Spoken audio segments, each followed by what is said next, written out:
I think conversations are at the heart of this book. My conversations with Alan Ramsey's work, and also my conversations with the three writers who contributed to this book. Julie Lawson, who curated my exhibition at National Galleries of Scotland, Andrew O'Hagan and Tom Normand. And all of them produced work in response to not only Alan Ramsey's paintings, but also the conversations we had with each other. He had the nation's enthusiasm for sugar and would come to your studio with armfuls of low-rent cakes or tubs of unbelievable ice cream, laying them down on a battered sofa whilst taking care to say nothing about your work. You drew the leftovers once, 2 Empire biscuits on a plate, the jelly tots raised and pink. He cried at 80s movies, the kind where Richard Gere comes back for the girl, or where Harry met Sally. And he ditched his old record collection every other month and got new clothes from Oxfam. Before he had any money, he had a credit card and would take you to Sarti's at night and blow it all on red wine and clams. For 3 years, he loved the notion that you were everything he needed, likening you to the mackerel-crowded seas or the wind that shakes the barley. He stole metaphors.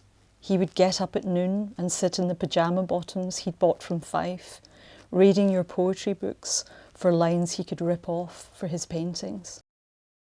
You very rarely find something that's pulling together these different strands, but that doesn't feel at all disjointed. It all works together really well. The kind of conversational aspect of it is fantastic, and you get so much more from the individual pieces when they're viewed as part of a whole. Watt herself has these wonderful paintings where it's one aspect of the portrait separated out.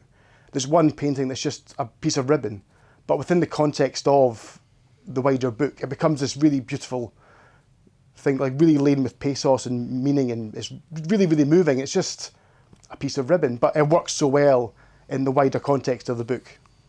As a judge, I'm always looking for what I'd call a Gesamtkunstwerk, a total work of art. And this book really did it for me. It is beautiful inside and out, and it brings together in such a intricate, incredibly sophisticated, woven way, art, history, fact, fiction, past and present. It's a really, really unusual book, and I think it would inspire anyone who picks it up.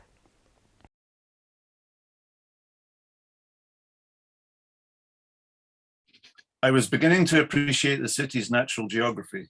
Specifically, this meant a circuit from Waverley south to Hot Licks and Coburn Street, up the close to Phoenix and the High Street, down to the other record shop in St Mary's Street, and across town to the Easy Rider Record Exchange, which reeked of denim and was staffed by the rudest men in the world. Then it was back to Bruce's in Rose Street and on to Hell in Thistle Street. I favoured Hell because their carrier bag said, "I got it in Hell." But it was at the other record shop that I bought my first punk record, Neat, Neat, Neat by The Damned. It's fair to say North Berwick was not the epicenter of punk.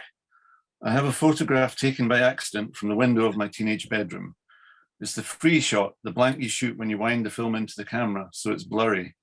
It shows the new houses in what we used to call the field, their windows blazing in a winter dusk. There are spindles of hedge not yet knitted and an apologetic tree.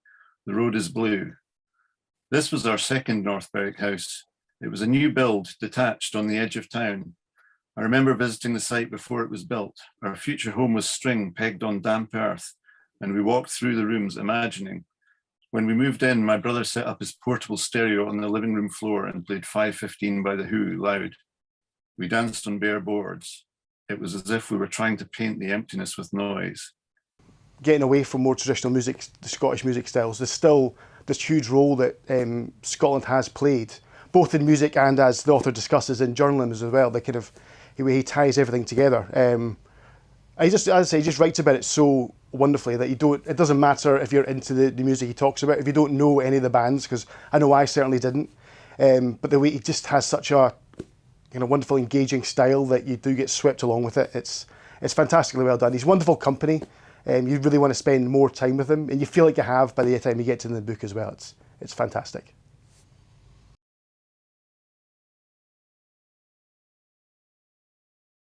So my book is a funny sort of hybrid of memoir and biography. So it tells two parallel stories. One is the story of my friend, Henry Wuger, and he's a 98-year-old German Jewish refugee who came to Britain in the spring of 1939 on a Kindertransport. And at the same time, I'm exploring our friendship. So in so doing, I'm also telling the story of my own life as the daughter of Indian immigrants who came to London in the late 60s and early 70s, and the way that mine and Henry's friendship has flowered over the decade, but also the story of our lives across a century. I struggle to find the words to say how much we all love this book, which I think is a testament to how wonderful it is alone. It encapsulates the themes of contemporary Scotland, race, gender, sexuality, in a very intelligently woven framework. We've got really two life stories in one, and a sense of the friendship between our author and our subject. I know that I think I speak for the whole panel when I say that I learned so much from reading this that I had no idea about British history, that we all learned new things, shocked that they were new. And to be quite honest, it was a privilege to read this, a privilege to encounter Mr. Wuger's life, a privilege to get a sense of the friendship that informs the book, and it was really just a delight to read from start to finish. This book is an urgent and painfully necessary reminder and record of a part of human history that we should never forget, which is the Holocaust. At the same time, it also confronts aspects of history, and particularly Scotland's history, that we're not as good at talking about and are not particularly well informed about, and that we also need to know, from things such as Scotland's role in the Empire and our treatment of Jewish child refugees in the early years of the war.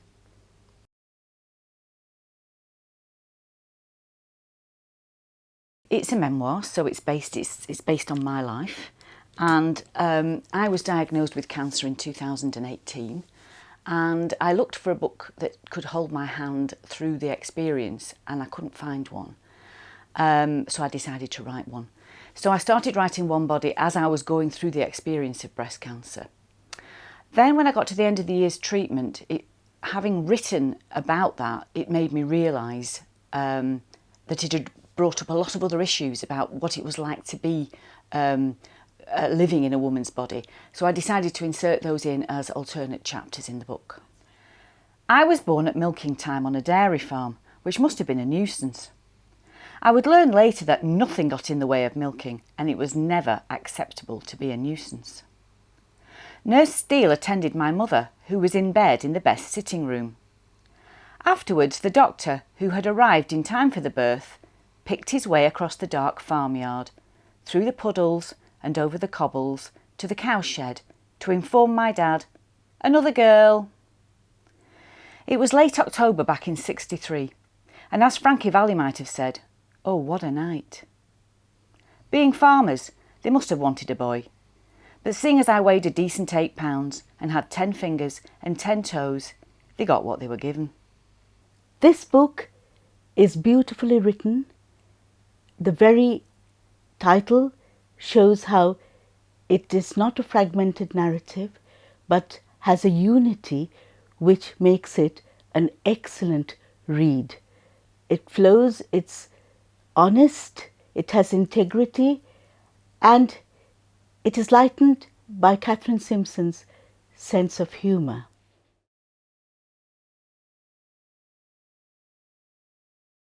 It's about summer wildlife and our changing climate. And it was an attempt for me, as someone who grew up with an understanding of climate change already as a fact of life. You know, I learned about it when I was really young. It's a way of trying to make more sense to me through the changes I was noticing in the wildlife and nature around me.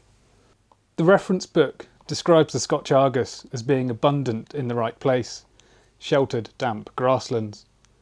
The grass of the moorland meets the shelter of the scrub-lined track, and suddenly there are Scotch Arguses everywhere, males every few metres, flying in search of the slightly more dully marked females, feeding on the profusions of thistles along the old bank. It is thrilling.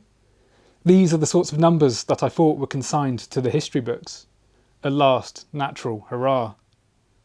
It's almost bewildering, this sheer abundance of the Scotch Argus. It's almost a sort of vertigo of expectation to go from a handful to over 100 in the space of a week. But even here, this wild moorland that thrums with Arguses is not free from our insidious effects. This book is grounding and grounded, and it's both practical and poetic in its engagement with the environment, how humans have been changing it, and what that means for our future.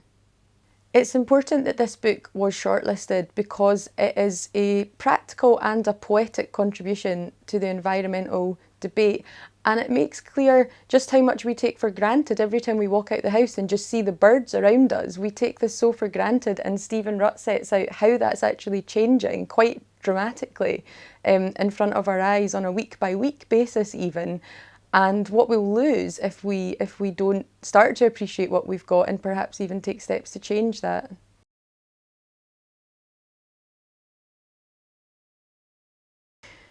Seven Ways to Change the World is by Gordon Brown, and this book is an intellectually weighty contribution to the global debate that we're all having about how we can use the crisis of the pandemic as an opportunity and improve the society we live in. It's important that this book was shortlisted because some of the problems that face us as a global society today can often feel overwhelming and intractable. And in this book, Gordon Brown draws on his experience as a Prime Minister and as someone who's worked at global levels of governance to tackle global problems, and provides us with potential practical solutions and ways forward after the years of the pandemic. Why have hundreds of thousands of lives been needlessly lost during the pandemic through a lack of equipment, medicine and vaccines? Why does the sword of Damocles hang over the global economy under constant threat of financial crisis? Why, despite the genius of the world's best scientists, are we struggling to halt climate change? Why in 2022 are there still 260 million school-aged boys and girls not at school? And why are our promises to end poverty being betrayed? Why can't we collect taxes from some of the world's wealthiest people and companies? And why is there a new nuclear arms race underway with half a dozen countries threatening to become nuclear weapon powers? Now, none of these questions is easy to answer, but they all have one characteristic in common. They are global problems that need global solutions.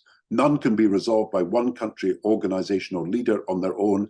None can be solved without cooperation between nations. Yet today, there's a mismatch between the global nature of the problems we face and our capacity or willingness to resolve them as a global community.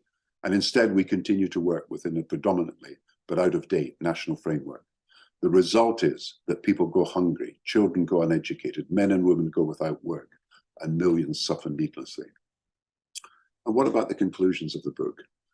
I say we must make a promise to future generations that this planet will be a home for everyone without being harmful to anyone, where battles are fought with arguments, not armaments, where at no point do we have to count the minutes to a nuclear midnight, where we will never again turn a blind eye to poverty or inequality, because we know it is within our power to overcome injustice with justice, oppression with opportunity, and hate with hope.